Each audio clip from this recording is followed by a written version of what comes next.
तर आंदोलन संपल्याची घोषणा केल्यानंतर राज्यभरातून मुंबईच्या आझाद मैदानात आलेले मराठा आंदोलक आपापल्या गावी जायला निघाले। आपापल्या वाहनांनी आणि रेल्वेने मराठा आंदोलक जे आहेत ते गावी परततायत।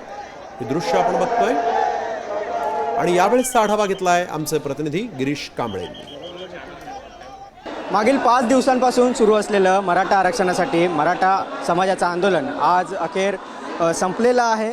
या ठिकाणी मनोज जरांगे पाटील यांनी आंदोलन संपल्याची घोषणा केल्यानंतर आपण बघतोय की या ठिकाणी आता हे मराठा आंदोलक जे राज्यभरातून आलेले आहेत ते आता मात्र त्यांच्या परतीच्या मार्गावर निघालेले आपल्याला पाहायला मिळतात। छत्रपती शिवाजी महाराज टर्मिनसवरचे आता जे दृश्य आहे तर राज्यभरातून जे मराठा आंदोलक आलेले आहेत ते आता आपल्या दिशेने आपल्या घरच्या दिशेने जातानाचे दृश्य आहेत।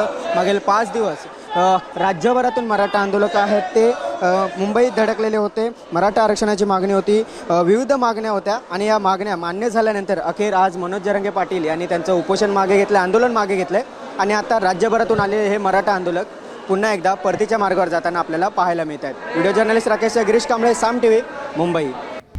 आता isakal.com आहे देशातील नंबर 1 ची मराठी न्यूज वेबसाईट। प्रत्येक अपडेटसाठी isakal.com ला नक्की भेट द्या।